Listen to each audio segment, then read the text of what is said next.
Hi everyone, it's Damien. Today we will show you 7 of the most skilled sword fighters in history. Number 1. Minamoto Yoshitsune, the quintessential samurai. Thanks to the popularity of Japanese samurai films, anime, and Western films like Quentin Tarantino's Kill Bill, when we think of master swordsmen, we often think of samurai.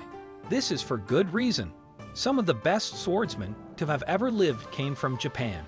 One of the most famous is Minamoto Yoshitsune, a skilled sword fighter and master strategist.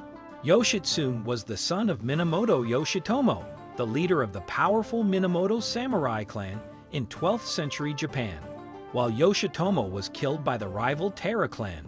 During the Heiji Rebellion of 1160, several of his sons, including Yoshitsune, were spared. From an early age, Yoshitsune was obsessed with learning. He was raised in a monastery and devoured works, such as Sun Tzu's legendary art of war. He was trained in the art of sword combat and soon became proficient. As a young man, he left the monastery to travel, perfecting his chosen art by dueling anyone foolish enough to challenge him. One of these men was the legendary warrior monk, Benkei. Benkei was said to be 6 foot 7 inches tall, with the attributes of a demon. It is said he killed 200 people in every battle he entered. After his defeat at the hands of Yoshitsune, he became the samurai's right-hand man. Yoshitsune later became a general of his clan, and with his brother, Minamoto Yorimoto, went on to wipe out much of the Taira clan and establish Japan's first shogunate. The two brothers later fell out, leading to Yoshitsune's betrayal at the hands of his brother. Number 2. Fior de Liberi, the medieval fencing master. Of course, Europe has produced its fair share of great sword fighters.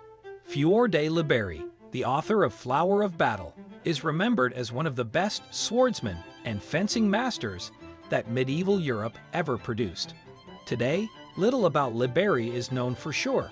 We know that he was born around 1350 AD and was most likely born in a small Italian town called Primeriaco. He was the son of a local lord, and his life of relative luxury meant he had plenty of time to practice his fencing, learning under many of the German and Italian masters of the Holy Roman Empire. After Liberi had been practicing for half a century, he wrote Flower of Battle, one of the oldest surviving fencing manuals in existence. The book is still widely studied by modern fencing practitioners and martial arts aficionados. Liberi wasn't just a writer, however. He taught the art of fencing to many of the royal houses in his surrounding area. His reputation as one of sword fighting's greats comes from his many duels. He is particularly famous for the 5 duels he fought against the best fencing masters of the time. Number 3. Donald MacBain, the Scottish brute. Some master sword fighters lived a devout existence, dedicating themselves completely to the study and mastery of their art. Others, like Donald MacBain, just loved a good fight. Donald MacBain is believed to have been born in Inverness in Scotland in 1664. Today, he is remembered as one of Europe's best sword fighters, but it wasn't always so. In fact, for a master swordsman, he got off to a pretty rough start. MacBain's early military history involves a lot of fleeing from battles, especially during clan conflicts. His career as a sword fighter didn't start until he got into a heated argument with one of his senior officers during the 9 Years' War. The altercation taught him that if he was going to survive army life, he needed to teach himself to fight.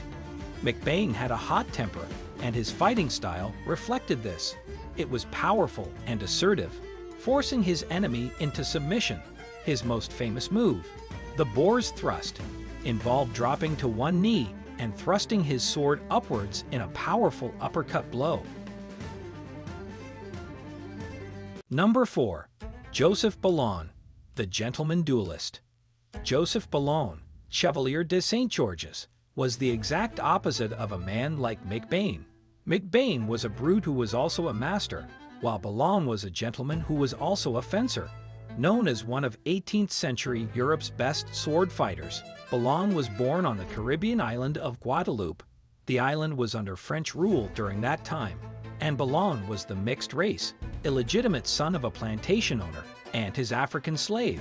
Unlike the children of many such unions, Ballon lived a privileged life. He was sent to France, where he received a gentleman's education. He soon proved himself to be an adept violin player and composer. However, his passion was fencing. He was trained by a renowned fencing master, and by his teens, he was already a skilled sword fighter. He began to make a name for himself after utterly thrashing a fellow master who had made a racist remark about Ballon's ancestry. This led to Ballon competing in many matches attended by European royalty. He soon became one of Europe's most famous duelists. Ballon was not just a celebrity duelist, however. He was a military man too. During the French Revolution, he commanded an all-black legion of fighters for the Republic. His legion was dubbed the Street George Legion in honor of Ballon's popularity and skill. Sadly, this was still 18th century Europe. While Ballon constantly showed he could better his peers, he was repeatedly the victim of racism, including 2 failed assassination attempts. He eventually stepped back from fencing, and today is most famous as a musician and composer. One of his greatest achievements was becoming director of the Concert des Amateurs, one of France's most respected orchestras.